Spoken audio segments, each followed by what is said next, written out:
Hey, scrappy people. Traci Reed here today, coming at you with a page using the boho trends collection that I designed part of for Catherine Pooler. I don't actually, so I have paper, stamps, and dies for this collection, and then I have this gorgeous paper that I made with the stencil, I forget what the stencil's name is. Let's see. It's called Sundance Stencil. So I made this, and there is a reel on my Instagram of me making this. So the Boho Trends collection was really great for me because that is my style. And so we've been redoing, or actually just doing the bedroom, buying stuff and creating a little cozy den.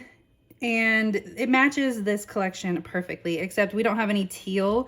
So I'm going to sort of just cover that up with this photo. And then I have like a close-up of what's above our bed, which isn't done yet, but you know, close enough.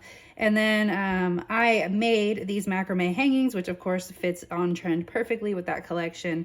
So that's the direction I'm going in, but I obviously don't have embellishments or anything of that nature for this collection. So I'm not quite sure what I'm gonna do after that.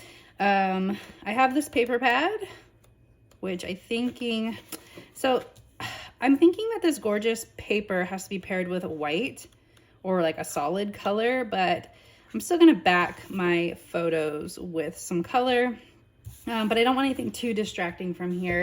And I'm gonna have a big title, but other than that, I don't know what I'm gonna do. I also have these that would make good photo mats too. So many decisions, so little time. This is always interesting trying to just go with like a paper pad rather than a full collection, which is just a challenge for me to attack. So that is what I'm gonna do, and let's see how it goes. All right, so let me preface this voiceover by saying that working without a collection is definitely not my strong suit, like I said. So I did struggle with this a bit until I decided that I was going to bring in the January collection from Citrus Twist Kits. I think it's called Slow Days. It has a lot of the similar colors to these papers and this this ink colorway for the boho trends collection. So it worked out really well. The first thing I'm doing though is matting these two photos in yellow and that terracotta color. And then I need to use red line tape on the back of this photo because that paper is very textured with all that texture base. So it needs something really strong to make sure that it stays on there. And I placed that photo right over the teal because obviously there's no, like I said, there's no teal in my bedroom, but you can still see the teal around the edges, which is a good thing because you can see that there's a lot of that teal in the Slow Days collection. So I've pulled out a bunch of things from the Slow Days collection that I think will match the theme. It's very home oriented, so it worked out really well. And then I have to make this page a little bit wider, so I'm going to use that newsprint-ish paper to make it 5 inches instead of 4.25. I was initially going to put it in a page protector and let it be 4.25, but I decided that I wanted it to be interactive and have a place to put my journaling, like hide my journaling. So I decided it needed to be 5 inches so that it could be a full page. And punching through that texture base was not easy, but I did it. I got it done. Okay, so this is my basic layout. I'm trying to decide how I want to put this journaling card in here. So I'm just going to put it behind the photo in a sort of pocket. And I have a ton of these words that are going to work really well, but they don't make as big of an impact as I would like on the page. So I'm going to end up creating a very large title instead. So as much as I love the at home and the grateful and all of that, they're just not going to work for what I wanted to do.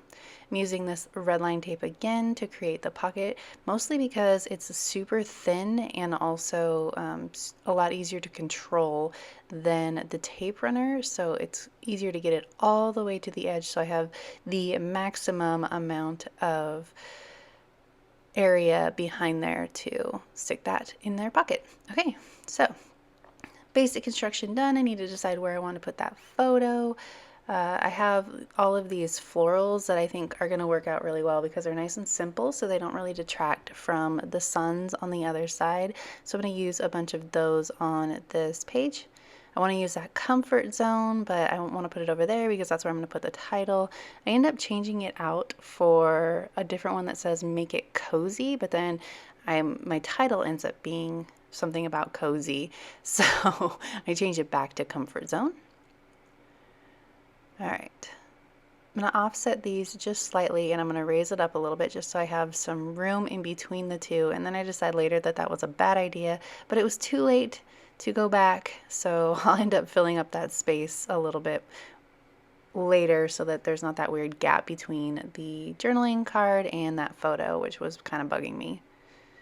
Okay, so it says make it cozy. I'm going to change it out for the comfort zone and then I'm going to change it back later. I thought about adding two, but I thought that they made too much of a visual impact to have two of them on the page, so I'm just going to use the one.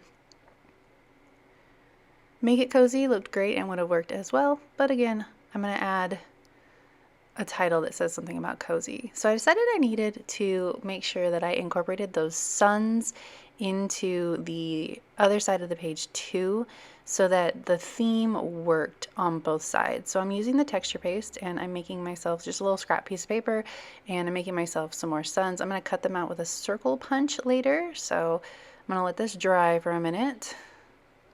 Then I will ink it up. Pulling out some Citrus Twist alphabets and then a veneer alpha from my stash that's very old. And then this is going to say our cozy haven, which I have to go back and make sure that I stick these down with glue because of that texture paste. And then I'm going to take this floral off and I'm going to put it over here instead because it makes a nice big impact and will fill up that space nicely between the titles, the words in the title. But I got to pull this up a little bit and it's stuck to the photo, so I got to be real careful. I'm always making decisions after things are nice and stuck. So then I'm going to add this to that label and it's going to say building our cozy haven because the journaling is going to be about how we are slowly adding things to our room to decorate it and make it nice and cozy. Like we've added all of this stuff on the shelves up there, but then I made those macrame hangings and we just have slowly, like everything in this room, we've slowly put together since we've moved into this house because we've never really concentrated on our bedroom before in any home that we've ever lived in. And so we're just kind of focusing on our bedroom before anything else really in this house. And so that's kind of what the journaling is going to be about. So building seemed like an appropriate word to add to the title. Then of course I had extra space, so I'm going to add another flower. It's a little bit on the big side, but I'm going to make it work anyway.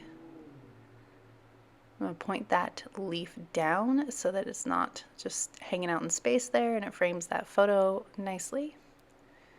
Okay, so this side is basically done. I don't want to add anything else to it because I don't want to detract from those suns. So these suns are dry, so I'm just going to put them on this board here and then I'm going to spray them with water and use the same inks that I used to color the other page and color all three suns. So I want apricot, juniper mist, and whatever the third red is. We'll find out in a minute.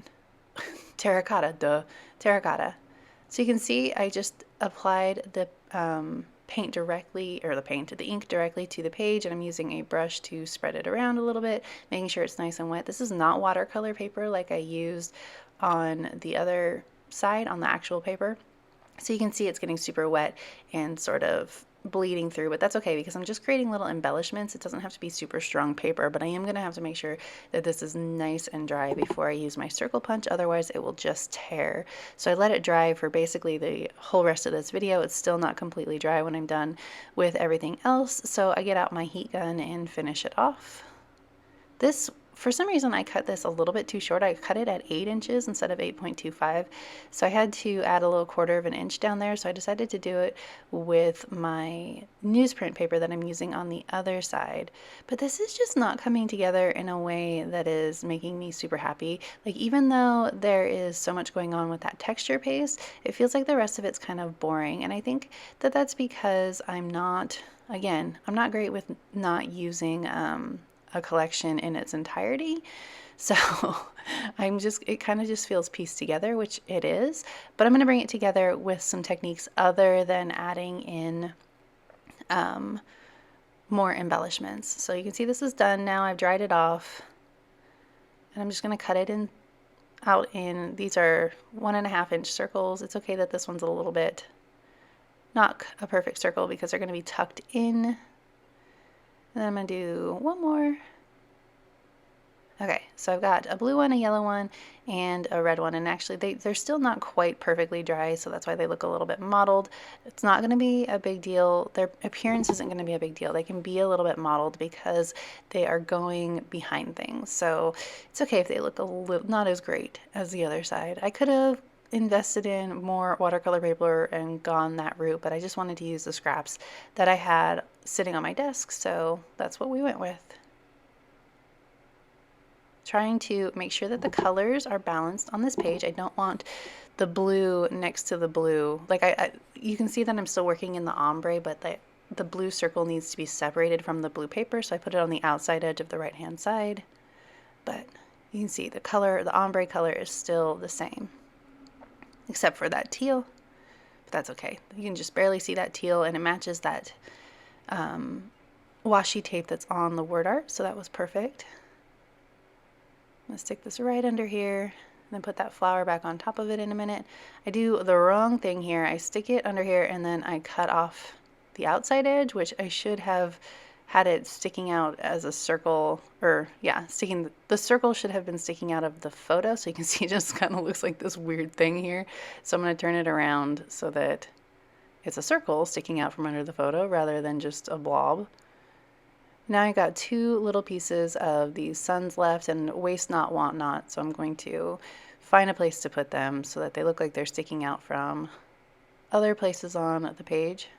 It also sort of messes up the ombre, which I always like things not being perfect, so I wanted to bring some of the colors from the ombre into different places as well.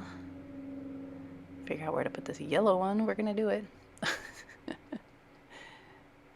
I thought about cutting the red one too so that there would be 3, but that other side of that red again is not perfectly circle, so I couldn't do that. So we're just going to go with it. I'm going to move this down here, which is going to fill up that space that I was talking about that I felt like was weird. So that's better. Okay, so this is like the extent of the embellishing that I'm going to do as far as all of these die cuts go, but it doesn't feel done to me, so I decide that I'm going to add in some stitching as well, and I think that that will help bring it all together. So I pull out, or I ink the edges first, and then I'm going to pull out all of the matching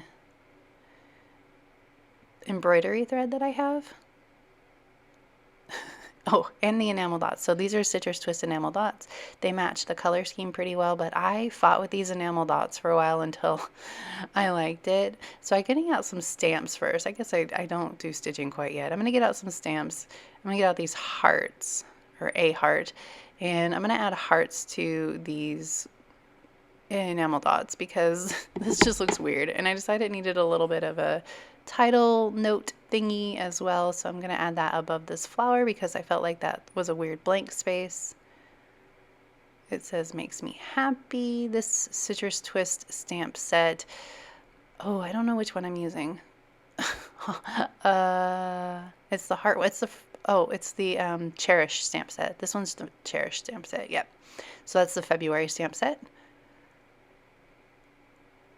I also pulled out the Slow Days one, or the one that came with the Slow Days collection, so I was confused for a minute which one I used. But you can see I'm using these hearts in place of those enamel dots, but I am going to add the enamel dots back in, trying to decide if I need a third one. It still felt off balance to me, but no, there was no place for a third heart, well, I guess a fourth heart,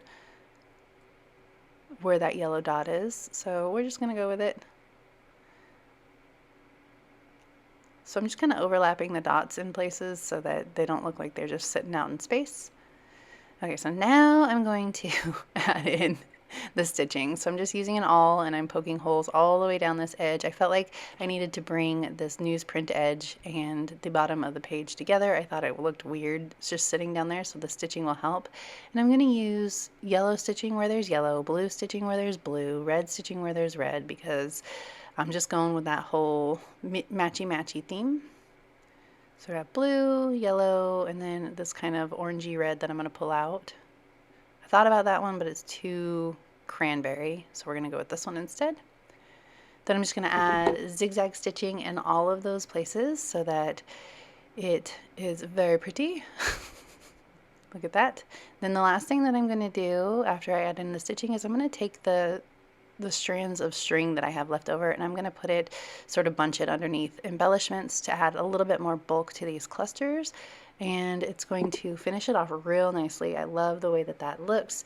And then I'm going to call it good. So you can see I'm just pulling the strands apart so that it gets a little bit more bulk. And then I'm going to stick this one underneath the sun because I can't pull that up because it is the pocket and it's stitched down. Then I'm going to do the same with the little bit of yellow I have left over there on the top. And then yeah, we're going to be all done. So if you enjoyed this video, I'd love it if you give it a thumbs up. If you're new here, go ahead and subscribe. I'd love to have you. If you don't already, you can follow me over on Instagram. I'm at Traci Reed. I'd love to see you over there as well. Let me know in the comment section below if you ever make pages that are like not like all one collection, like mix and match like this. And let me know what you think about this background with this texture paste. It's so cool. All right, I'll see you later. Thank you.